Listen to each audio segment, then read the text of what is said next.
प्रपत्ति। एक होता है प्रभु की अनुकूलता, ये तो हम लोग बढ़िया से सुन लिए। दूसरा होता है प्रतिकूलता का त्याग, ये भी बढ़िया से हो गया। हो गया नहीं हुआ? हुआ ना कि आसुरी वृत्ति, चाहे उसका विरोधी वृत्ति, जैसे श्री कृष्ण अहिंसा बोले, मतलब हिंसा का त्याग करना है। अगर तुम उसको इस दृष्टि से लो तो बोल सकते हो कि हिंसा का पालन, अहिंसा का पालन करना है, ये उनकी अनुकूलता है, और हिंसा का त्याग करना है क्योंकि वो उनकी प्रतिकूलता है, यही ना। दया के बारे में बताया गया तो दया उनको पसंद है, इसका मतलब क्रूरता उनको नापसंद है। तो जैसे ही हम लोग सुने कि दया उन प्रभु के अनुकूल है, वैसे ही बात आ जानी चाहिए कि इसका मतलब उनको कठोरता प्रिय नहीं है ना। इसी तरह एक एक एक एक गुण को जानते जाएंगे कि ये उनको पसंद है, उसका मतलब उसका विपरीत अपोजिट चीज उनको पसंद नहीं है। हिंसा उनको नहीं पसंद होगा तभी तो वे अहिंसा की बात बोलते हैं गीता में, है ना।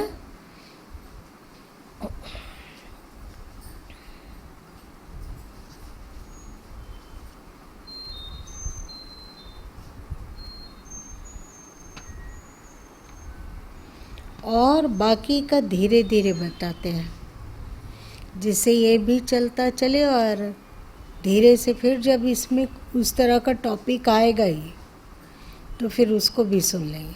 ठीक है, पढ़ो।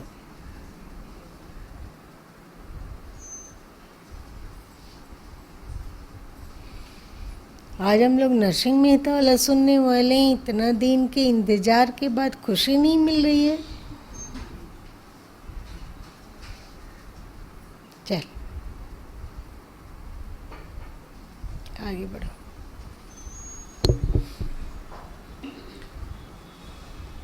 भक्तराज नरसिंह मेहता। इसके पूर्व हम लोगों ने सुना कि अब थोड़ा आवाज़ तेज करो ना। भक्तराज नरसिंह मेहता जी के पुत्र की सगाई की अवस्था हो चली थी, और उनके सगाई की चिंता में उनकी पत्नी चिंतित थे। एक दिन उसने अपनी चिंता पति पर प्रकट की। नरसिंह मेहता ने कहा, प्रिय, तुम व्यर्थ दुख क्यों करती हो? चिंता छोड़ो, केवल श्री कृष्ण का ध्यान करो, सदा मन में उन्हीं को रखो। वह दयालु प्रभु अपने आप हमारे सारे कार्य यथा समय करते रहेंगे।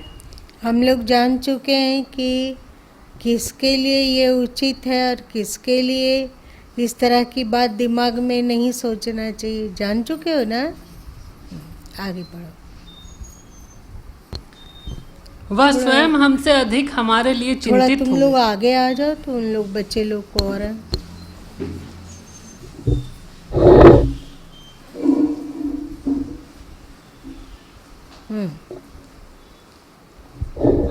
पढ़ो। उन्हीं दिनों गुजरात के बड़नगर नामक शहर के रहने वाले मदन मेहता की पुत्री के लिए एक सुयोग्य वर की खोज चल रही थी। मदन मेहता एक प्रतिष्ठित नगर गृहस्थ थे। वे स्वयं एक नगर गृहस्थ नहीं, नागर, देखो जी, नागर गृहस्थ। वे स्वयं एक राज्य के दीवान के पद पर थे। और दीवान मतलब? दीवान मतलब मेयर जिसको अभी बोलते हैं।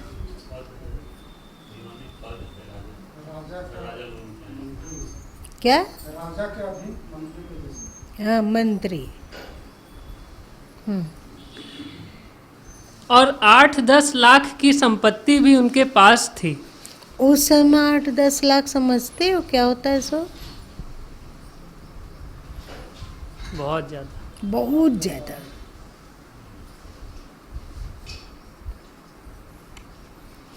उनकी रूपशील से युक्त पुत्री जूठी बाई विवाह योग्य हो गई थी। उन्होंने कई जगह इस योग्य वर की खोज की, परंतु कहीं उनका मन नहीं जमा। अंत में कुल परिवार के लोगों को एकत्र कर उन्होंने पूछा कि पुत्री का विवाह कहाँ करना चाहिए। सब लोगों ने राय दी कि आसपास तो आपके योग्य कोई गृहस्थ नहीं। जूनागढ़ में हमारी जाति के 700 घर बसते हैं, अतः वहाँ कोई योग्य घर अवश्य मिल जाएगा। सगे संबंधियों की सलाह के अनुसार मदन मेहता ने अपने कुल पुरोहित को एक सुंदर, सुशील, कुलीन और गुणवान वर की खोज करने के लिए वाहन तथा द्रव्य आदि देकर जूनागढ़ भेज दिया। मदन मेहता के एक सहपाठी मित्र सारंगधर जूनागढ़ में रहते थे, अतः उन्होंने उनके नाम एक पत्र भी पुरोहित जी को दे दिया। पुरोहित जी को सब लोग दीक्षित नाम से पुकारा करते थे। जूनागढ़ के जिस मोहल्ले में नागर लोगों की घनी बस्ती थी, उसके बीच में एक चबूतरा बना हुआ था, जिस पर शाम को बहुत से लोग बैठकर गपशप किया करते थे। उस दिन भी कुछ लोग बैठकर बातें कर रहे थे कि दीक्षित जी का रथ आकर खड़ा हुआ। सब लोगों का ध्यान उस ओर आकृष्ट हो गया। दीक्षित जी ने पूछा, महोदय, सारंगधर जी मेहता का घर कहाँ पर है? सारंगधर मेहता नागर जाति का एक प्रतिष्ठित गृहस्थ था। ये मेहता अभी भी है क्या? तो वे लोग अपने को नागर बोलते हैं?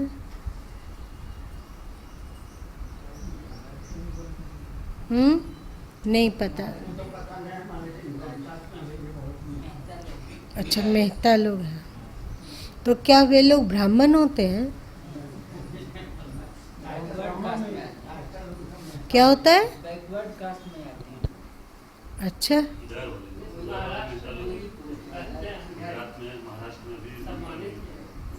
अच्छा, मैं तो क्या वे लोग ब्राह्मण कहलाते हैं क्या? अच्छा, और उधर के? उधर भी वही? इसका मतलब ये पूछने और तहकीकात का मतलब है ये है कि जब ये थे नरसिंह मेहता, उस समय नागर अथवा मेहता ब्राह्मण कहलाते थे और आज वो ओबीसी बन गए। इसका मतलब है कि जाति हाल हाल तक परिवर्तित होती रही है, ये कहने का तात्पर्य है। ये ध्यान देने से इस बात को बहुत संतोष मिलता है।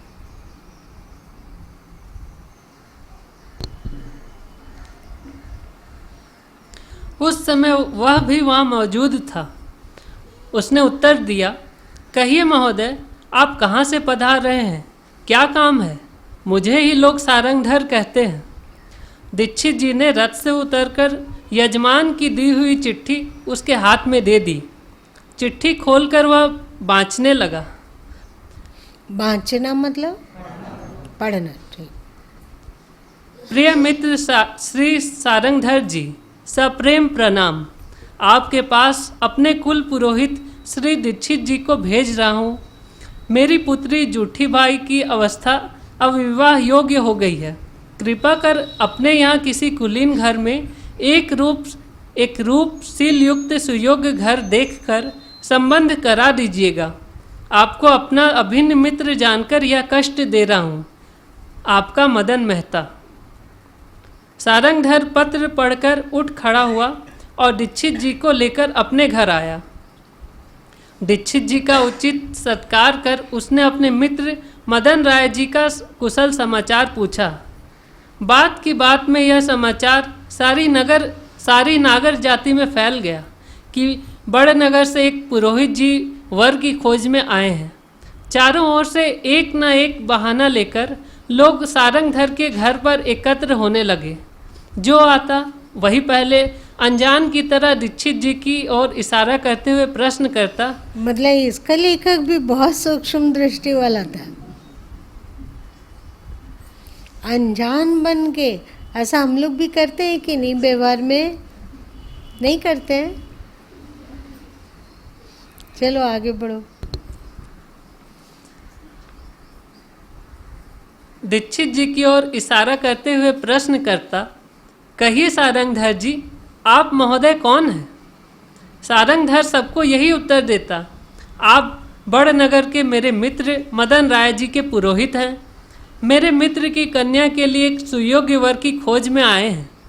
वर की खोज में आए हुए मनुष्य को देखकर प्रायः गृहस्थ लोग चंचल हो उठते हैं। जो लोग विशेष स्वार्थी होते हैं उनका तो कहना ही क्या, वे तो येन केन प्रकारेण अपना काम बनाने के लिए बेचैन हो उठते हैं। ऐसे कुछ लोग जो वहाँ बैठे थे अपने को रोक न सके। उन्होंने अपनी राय प्रकट करना शुरू कर दिया। किसी ने प्रकारांतर से अपने पुत्र का ही गुणगान कर डाला, किसी ने अपने मित्र की कुलीनता का बखान किया, किसी ने अपने संबंधी की उन्नति का रोचक वर्णन सुनाया, किसी ने व्यापार चतुर वर्ग का, किसी ने उच्च पदस्थ वर्ग का, किसी ने सुंदर और सुशील वर्ग का, और किसी ने विद्या व्यसनी वर्ग का पता बताया। दीक्षित जी चुपचाप सब बातें सुनते रहे। दूसरे दिन सारंगधर दीक्षित जी को साथ लेकर घर वर दिखाने चला। उसने अपने मित्र कृष्ण राय की रास्ते में खूब प्रशंसा की और उनके दरवाजे पर पहुंचा। कृष्ण राय ने दीक्षित जी का खूब आदर सत्कार किया। प्रकारांतर से अपने धन और प्रतिष्ठा की भी कुछ जिक्र कर डाला और पुत्र को कपड़े लत्ते से सजाकर सामने बिठा दिया। दीक्षित जी ने उससे पूछा, तुम्हारा नाम क्या है? परंतु वह चुप रहा। दीक्षित जी ने पुनः वही प्रश्न दोहराया। लड़के ने कुछ घबराहट के साथ पूछा, क्या पूछ रहे हैं? बस दीक्षित जी ने ताड़ लिया कि लड़का बधिर है। उन्होंने सारंगधर से वहाँ से उठने का संकेत किया। कितनी अच्छी बात है। देखो, पहले बेटियां पसंद है कि नहीं, मतलब लड़कियां ये हमें पसंद है कि नहीं, ऐसा आज के समय का प्रचलन है। और उस समय प्रचलन था कि बेटी के लिए वो वर ढूंढ रहा है तो वो जांचेगा कि ये पसंद सही लड़का है कि नहीं है। सही नहीं है तो रिजेक्ट करो। मतलब अभी 500 साल अथवा कितना दिन हुआ है इनका तो बदल गया। उनको बोलो अंदर आके बैठेंगे। बदल गया ना प्रचलन।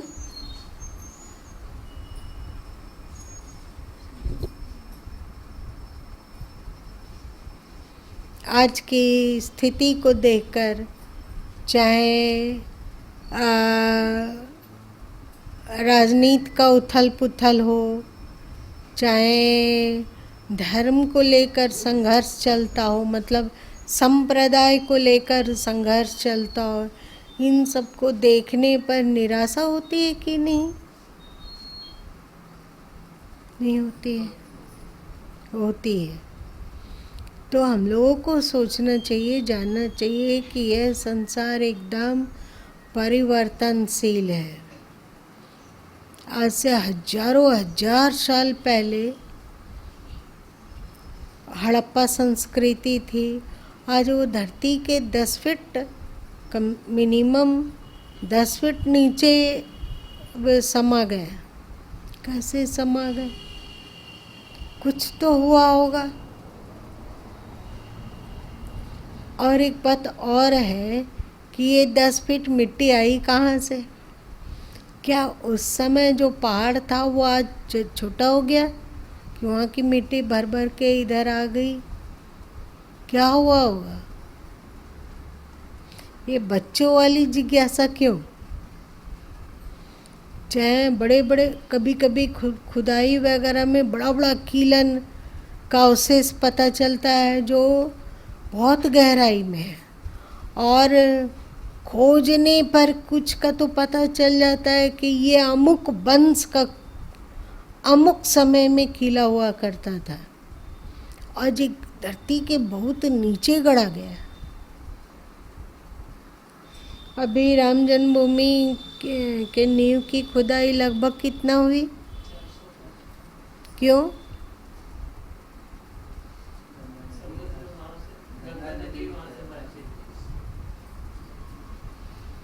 आज का क्या क्या क्या हो गया? गंगा नहीं,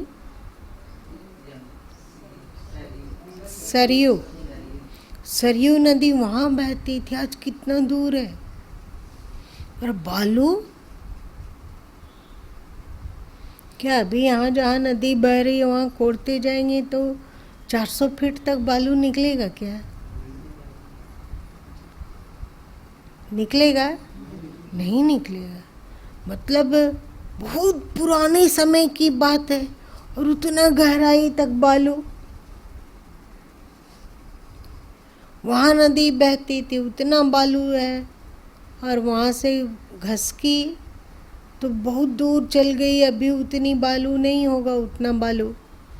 मतलब संसार परिवर्तनशील है। जिस द्वारिका को हम लोग ढूंढते हैं, अभी शोध में आया कि वो द्वारिका समुद्र में समा गई, और समुद्र के नीचे बहुत गहराई में उस काल का कुछ कुछ भवन का अवशेष और ईटा इत्यादि मिला। मतलब परिवर्तनशील नहीं लगा। एक समय था कि जब तुम्हारे देश में, मतलब लगभग 2500 साल पहले, तुम लोगों के देश में बौद्ध मंदिरों का एकदम श्रृंखला हो गया था। इतने जैसे अभी तुम लोगों के मोहल्ले मोहल्ले में हनुमान जी का मंदिर है ना, जहाँ जाओ कहीं भी चल जाओ, शायद ही वो कोई गांव होगा अथवा नगर होगा जहाँ हनुमान जी का मंदिर नहीं मिलेगा। उस समय महात्मा बुद्ध का मंदिर था। गली गली कहीं पर भी महात्मा बुद्ध का विग्रह को स्थापित कर दिया था, और फिर सबके सब जो वहाँ होते थे, बुद्धम शरणम गच्छामि, संघम शरणम गच्छामि करके, और बुद्ध के शरण में आते थे। और आज के समय में बुद्ध जी का मंदिर बहुत कम है ना? और बौद्ध लोग भी हमारे देश में बहुत कम है। फिर वे जो बौद्ध बन गए वे कौन थे? कौन? हिंदू थे। फिर वे बौद्ध बन गए। आज वे बौद्ध कहाँ गए? क्या? पूर्व। तो जो चाइना इत्यादि में गए तो उन लोग का नाक आँख वैसे कैसे बन गया? क्या पहले भारत में ऐसे नाक और आँख वाला होता था, अथवा ऐसा नियम कुछ था उस समय जादू कि जो बौद्ध धर्म स्वीकार करता था उसका नाक थोड़ी चपटी और आँख छोटी हो जाती थी? बहुत कम लोग, बहुत कम। तो महेंद्रा और ये इनका संघमित्रा की बात करोगे तो मुट्ठी भर लोग वहाँ गए। हाँ ठीक है कि इन्होंने जाके वहाँ बुद्ध का प्रचार किया, बुद्ध का किया, लेकिन यहाँ के सब बौद्ध उठ के वहाँ चले गए ऐसा नहीं है। वे फिर कहाँ गए? फिर हिंदू धर्म में आ गए, आए फिर आज सब। अब के समय में फिर से प्रचलन चल रहा है कि धर्मांतरण किया, कोई बौद्ध बना, कोई जैन बना, कोई सिख बन गया, कोई ईसाई बन गया, इत्यादि इत्यादि। और पता है तुम लोगों को कि 2500 साल पहले इस बात को अपने सत्संग में मुरारी बापू ने भी कहा है कि 2500 साल पहले मंदिरों का प्रचलन नहीं था, कि यहाँ हनुमान जी का मंदिर है, यहाँ राम जी का मंदिर है, यहाँ कृष्ण जी का मंदिर है, अथवा यहाँ पर शिव जी का मंदिर है, अथवा देवी दुर्गा का मंदिर है। ऐसा नहीं था, प्रचलन नहीं था। उस समय वे लोग उसी ईश्वर को, कोई दुर्गा बोलता था, कोई शिव बोलता था, कोई विष्णु कहता था, कोई गणेश कहता था, कोई कुछ कहता था, कोई कुछ कहता था। और अपने अपने दिमाग में कोई किसी तरह का रूप का कल्पना किया हुआ था, कोई किसी तरह का, कोई किसी तरह का, और भक्ति कर रहा था। लेकिन जब 2500 साल पहले महात्मा बुद्ध का प्रचार प्रसार होने लगा तो जगह जगह गली गली में बुद्ध का प्रतिमा। इसके कारण मतलब सनातनी लोग का उस समय हिंदू शब्द भी नहीं था, तो सनातनी लोग की बड़ी क्षति हो रही थी, बड़ी क्षति हो रही थी। तो उन लोगों ने क्या किया कि बौद्ध में आकर्षण का केंद्र बुद्ध की मूर्ति है ना, तो हम लोग भी अपना देवी देवता की मूर्ति बनाना शुरू करें। फिर हम लोग भी मूर्ति बनाने लगे, कहीं शिवलिंग बना डालें, कहीं दुर्गा जी बैठा दिए, कहीं हनुमान जी बैठा दिए, कहीं गणपति बप्पा बैठा दिए, कहीं विष्णु जी है, कहीं लक्ष्मी जी है, तो कहीं दुर्गा है, तो कहीं कार्तिकेय जी का है, कहीं हनुमान जी का है। एकदम प्रचार प्रसार होने लगा और उस समय से मूर्ति पूजा का विधान प्रचलित हुआ। गुरु माँ को लगता था कि मुरारी बापू लोग तो राम भक्त हैं और राम कथा कहते हैं, परंतु उनकी वाणियों में भी पढ़ा गया कि वे भी इस बात को मानते हैं कि 2500 साल पहले मूर्ति का प्रचलन नहीं था। ये ओदावाद और अगला निकल ना जाए आगे, इसलिए हम लोग, वे लोग अगर 5 मूर्ति बनाते थे तो हम लोग 10 मूर्ति बनाते थे। परिवर्तनशील समय। आज बुद्ध की मूर्ति तो आप लोग के मोहल्ले में है, रामलगन भाई, आप मौर्य जी नहीं, रतन अभी तेरा नया घर बना उधर पूरा गिरडी में 1 आँख होगा, 2 होगा, पता नहीं कितना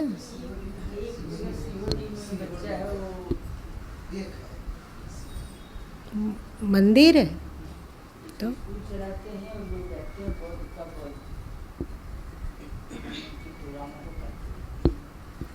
जो भी हो, तो संसार परिवर्तनशील है। जो आज दिख रहा है वो कल भी रहेगा, ये कहना एकदम बेकार की बात है। प्राचीन मानव का जो जीवांश में मिलता है वो कितना लंबा होगा? लगभग हैती मानव वगैरह, हैती मानव का नाम सुना?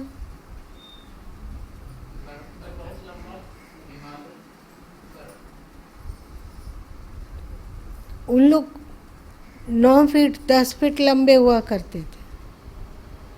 आज हम लोग का ऐसा रूप रंग बन गया। सब परिवर्तनशील है। तो ना किसी चीज के लिए हर्षित होने की आवश्यकता है और ना किसी चीज के लिए दुखी होने की आवश्यकता है। आज किसी परिस्थिति को देखकर यदि हम लोग बहुत हर्षित होएं तो वो परिस्थिति भी टिकाऊ नहीं है कि है, नहीं है टिकाऊ। किसी दिन जब मुगल लोग इस देश पर शासन कर रहे होंगे और मुगल लोग का वर्चस्व बढ़ रहा होगा और हिंदुओं को मार काट के और लूट कर डरा धमका के लालच देकर उसको इस्लाम में लाया जा रहा होगा, तो मुगल लोग प्रसन्न हो रहे होंगे कि नहीं? पर आज उनकी प्रसन्नता देख धरी की धरी है। परिवर्तन हो गया कि नहीं? हम लोगों का देश एक दिन कितना बड़ा था, जाके अखंड भारत का दर्शन कर लो। आज क्या हो गया?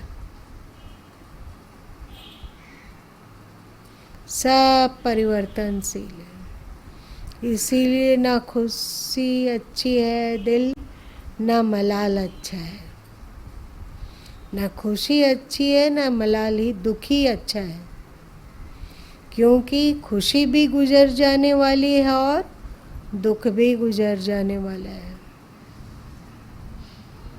तो इसीलिए खुशी मिलती हो तो इतराओ नहीं, घमंड मत करो, और दुख में है तो टूटो नहीं, व्याकुल मत हो।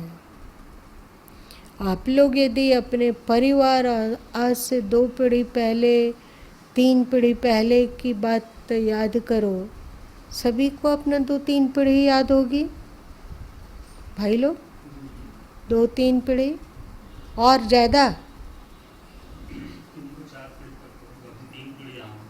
3 पीढ़ी, 4 पीढ़ी, 5 रतन, 5-6 पीढ़ी, हाँ 4, 5, 4 पीढ़ी। तो हम लोग पीछे मुड़ के देखेंगे तो किसी किसी के पीढ़ी में जो थे वे बहुत धन्ना सेठ थे, अनाप शनाप जमीन रही होगी, आज नहीं है।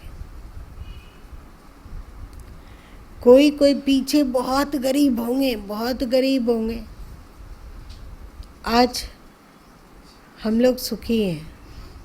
ऐसा होता है क्या? वो सब परिवर्तनशील है, तो किस पर इतराया जाए। और दुख में क्या टूटना, दुख भी बदल जाता है, नहीं बदलता है। कैसी कैसी परिस्थितियाँ हम लोग के जीवन में आती है, पर वो बदल जाता है। तो क्यों टूटे, क्यों नहीं आशा रखें कि ये दुख आने वाले समय में टिकने वाला नहीं है। दुनिया में कोई चीज़ टिका क्या? तो सुख में यदि ये दृष्टि रहेगी कि ये भी परिवर्तनशील है, तो घमंड नहीं होगा, होगा नहीं होगा। और ये दुख में घबराहट नहीं होगी। क्यों? क्योंकि दुख भी नहीं टिकने वाला है। और थोड़ा बहुत यदि सुख दुख टिक भी गया तो हम लोग टिकने वाले नहीं हैं, तो सुख को भी छोड़ के जाएंगे और दुख को भी छोड़ के जाएंगे। हम ही लोग नहीं टिकने वाले हैं, और जब हम ही लोग टिकने वाले नहीं हैं तो यहाँ के लिए घमंड मतलब इतराना और दुखी होना, घबराहट, घमंड और घबराहट दोनों ही पगलपना है। ये सब अभी ग्रंथ को पढ़ने के साथ साथ इस बात को एकदम दिमाग में अच्छा से बैठाओ कि अरे उस समय ऐसा होता था, आज तो ऐसा नहीं है। इसलिए मतलब सब कुछ परिवर्तनशील है, हम लोग भी परिवर्तनशील हैं। यदि बचपन का फोटो हो तो उसको देखो तो कितना सुंदर चेहरा, और एक भी झुर्री नहीं। आज 50 से ऊपर होते के साथ हल्का हल्का झुर्री आने लगती है। आती है कि नहीं आती है? आती है। सब कुछ तो बदल रहा है। अगर कुछ ऐसा चीज़ जो कि नहीं बदल रहा है वो है अचलो एवं सनातना हृदयस्थ आत्मा, वो नहीं बदल रही है। तो उस पर चाहो तो तुम घमंड कर सकते हो, अथवा उस पर चाहो तो घबराहट ला सकते हो, लेकिन उस अचल आत्मा में घमंड और घबराहट जैसी कोई चीज़ नहीं है। तो फिर क्या करोगे आप? क्या करेंगे? क्या करेंगे? क्या ये घमंड और घबराहट को छोड़ देंगे और क्या करेंगे? जान लिए कि सब चला चली का मेला है। तुम लोग का एक सदगुरु कबीर साहब का भी भजन है क्या?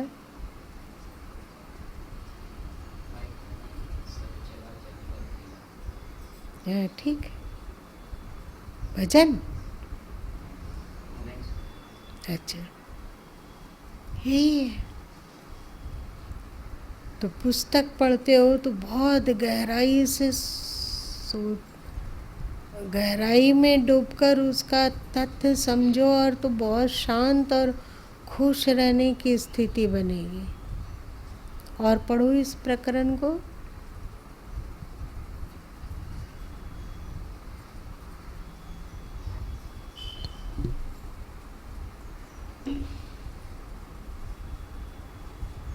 उन्होंने सारंगधर से वहाँ से उठने का संकेत किया। वहाँ से उठकर सारंगधर आगे बढ़ा। उसने कृष्ण राय का पुत्र दिखाने की यथार्थता को समझाने की चेष्टा की। और मतलब कि उन्होंने कृष्ण राय भी नागर को कहते थे, ये तो अजीब बात हो गई। आज राय अलग और नागर अलग हैं कि एक ही है? अलग है। राय आजकल घटवाल भी होता है, कोई भूमिहार भी होते हैं, कोई घाट भी होता है। क्या होते हैं? ब्राह्मण घाट ब्राह्मण। घाट ब्राह्मण कौन होता है? घाट ब्राह्मण जो दीपावली जाते हैं शादी वाले। क्या करते हैं?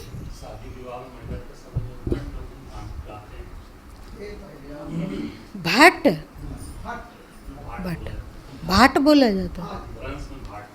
अच्छा, तो इतने लोगों का राय है। चलो, एक नाम जुड़ा उसमें कि उस समय नागर लोग को, मतलब ब्राह्मण लोग को भी राय बोला जाता था। सब चला चली का मेला साधो, चला चली का मेला। पढ़ो।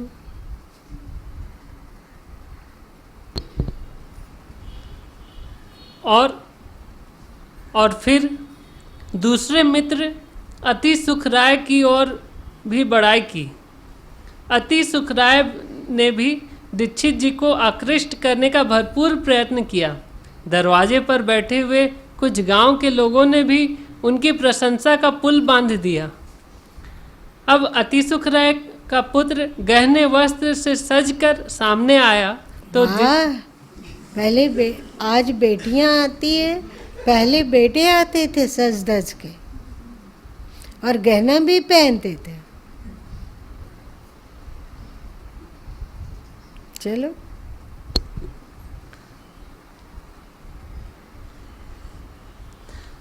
तो दीक्षित जी ने उससे भी प्रश्न किया, तुम्हारा नाम क्या है? लड़के ने तुतली आवाज में उत्तर दिया, विद्याधर राय। दीक्षित जी ने फिर आगे कुछ न पूछा, सारंगधर को उठने के लिए कहा। इस प्रकार कई दिनों तक घूम फिरकर अपने हित मित्र और जाति के प्रायः सैकड़ों लड़कों को सारंगधर ने दिखाया, परंतु दीक्षित जी की दृष्टि में एक भी लड़का नहीं चढ़ा।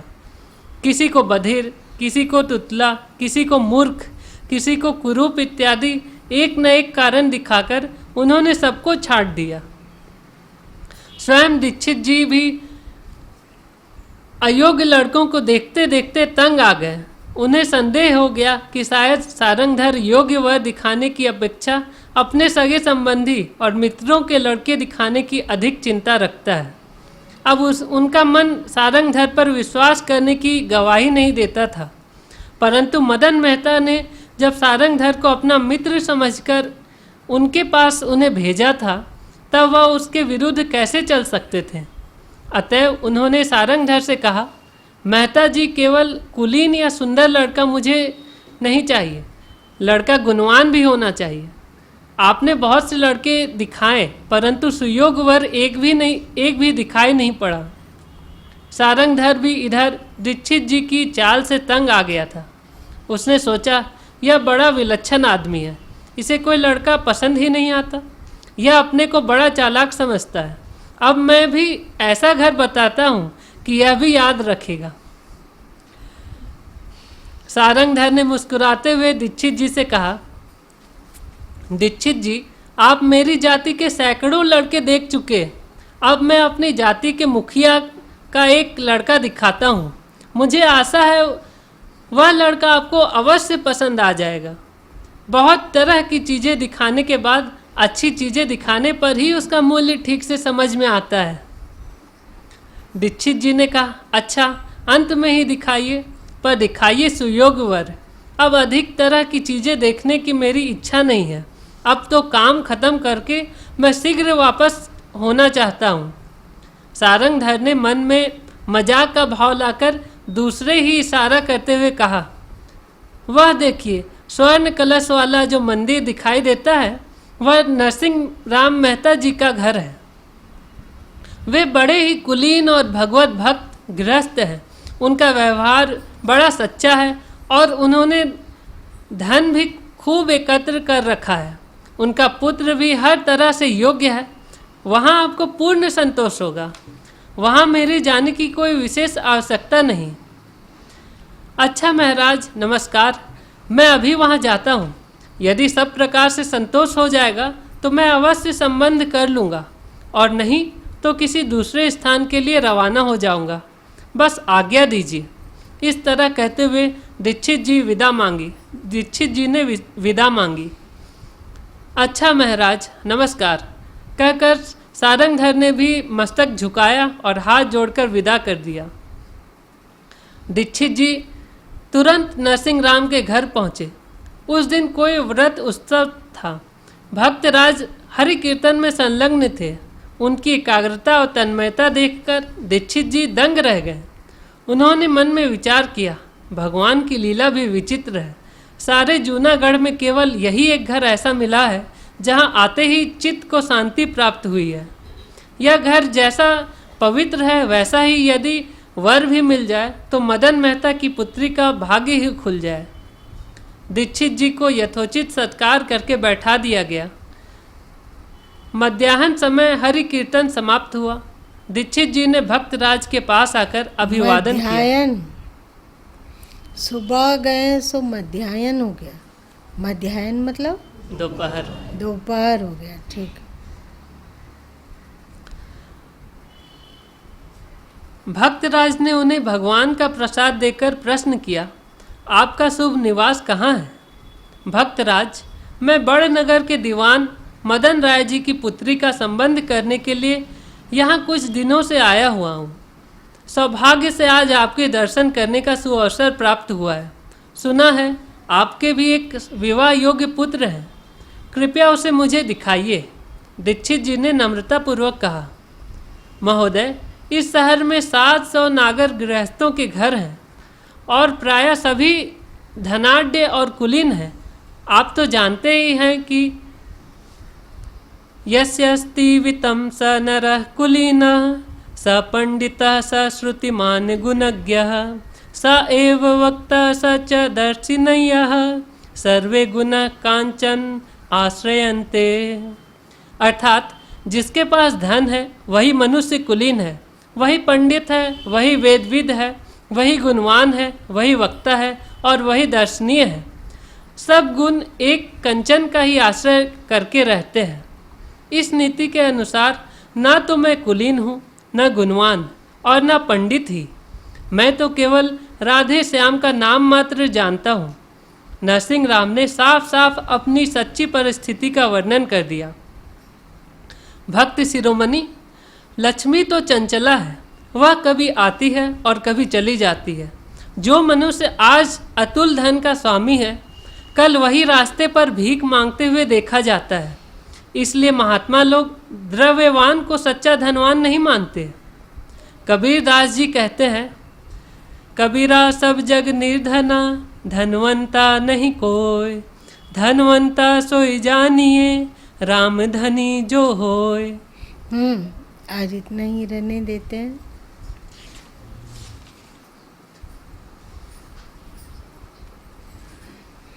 आज जो हम लोग सुने नरसिंह मेहता की कथा, इसमें से कोई ऐसा पॉइंट जो कि याद रखने योग्य हो?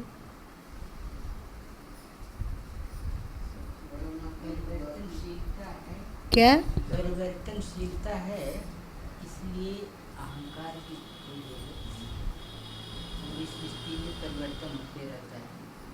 अच्छा बुरा होगा, बुरा अच्छा होगा, अमीर गरीब होगा, गरीब अमीर होगा। तो इसे सीख ही देनी चाहिए। परिवर्तनशीलता है तो कहीं भी चिपकाओ मत रहो। प्रकृति में दुखी भी नहीं बना है, क्योंकि वो भी परिवर्तनशील। और ये जो बिंदु दिखाएं गुरु माँ की सब नाम ऐसे जाति बदल रहा है, ऊंच नीच का भावना, तो इसको भी हम लोग को याद रखना चाहिए। आप लोग को पता है आज जितने जैन हैं 2500 वर्ष पहले उन लोग यदि अपना इतिहास खंगालेंगे तो सभी कुलीन जातियाँ मतलब क्षत्रिय कहलाती थी।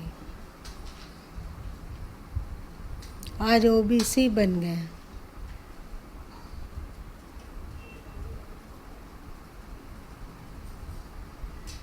और ये तो ठीक है। और कुछ रामधन।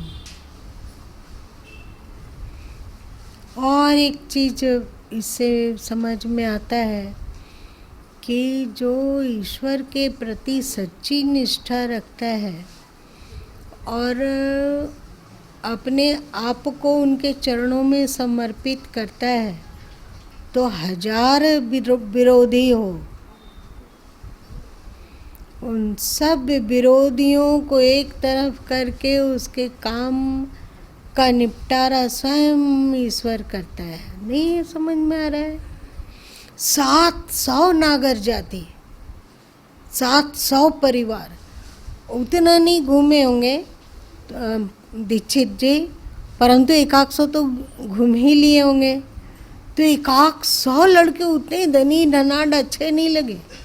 ये किसकी लीला हो सकती है भला?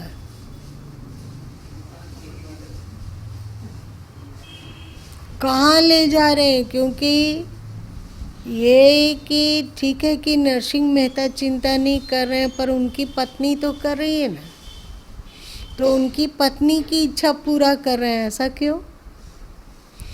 जैसे हम लोग सोचते हैं ना, एक तो कहावत है ना, जो दोगे वही मिलेगा, है? हाँ, आज इसका जन्मदिन है। अच्छा, जो दोगे वही मिलेगा। तो जैसे हम लोग खोज खोज के देखते हैं कि ईश्वर का किसमें ईश्वर की प्रसन्नता है, किसको देखकर वे राजी होंगे, किसको देखकर वे प्रसन्न होंगे, ऐसे अगर यदि हम लोगों का हो तो भक्त का तो वे ध्यान रखते ही हैं, और भक्त से जुड़ा हुआ लोगों का भी ध्यान रखने लगते हैं। नहीं? उनकी पत्नी क्या नाम था? मानी गौरी। तो उनकी पत्नी क्योंकि नरसिंह मेहता की सेवा करती है, खाना बनाना, व्यवस्था कर देना, उनको तो कीर्तन और भजन से छुट्टी ही नहीं मिलती है। तो एक भक्त की सेवा उनकी पत्नी कर रही है, तो वो भगवान भक्त की सेवा करने वाले लोग पर भी खुश होते हैं। इसीलिए एक दिन आप लोगों को कहा गया था ना कि आप अपने बच्चों को नहीं बदल सकते हैं, पत्नी अथवा पति को नहीं बदल सकते हैं, तो कोई बात नहीं, आप भक्त बन जाइए। आपसे उन लोगों का प्रेम है ना? पत्नी को पति से प्रेम है, पति को पत्नी से प्रेम है, बच्चों को माँ बाप से प्रेम है, माँ बाप को बच्चों से प्रेम है, तो वे आपको तो मानेंगे ना। आपको ये आपकी खुशी अगर वे लोग देखते होंगे तो वो ईश्वर उनकी खुशी देखने लगेगा, उनकी भी खुशी। भक्ति भी धन्य है और भगवान का स्वभाव भी धन्य है। इसकी कितनी भी चर्चा की जाए नहीं बोला जा सकता है, और उतना बोलने की हम लोगों में क्षमता ही कहाँ है। भक्ति का 1-2 बूंद भी अंदर में रहता तो भक्ति के बारे में कुछ बोला जा सकता है, पर वो तो है नहीं तो कहाँ से बोला जाएगा? और भगवान का स्वभाव, मानी गौरी को चिंता है कि उनका बेटा का विवाह कैसे हुआ, तो भगवान उसकी इच्छा पूरी करने के लिए दीक्षित जी का ऐसे मति गति उलझाए हैं कि कहीं उसको योग लड़का नहीं पसंद आया और वे पहुंच गए नरसिंह मेहता के पास। अब हम लोग को क्या करना होगा, क्या करना होगा?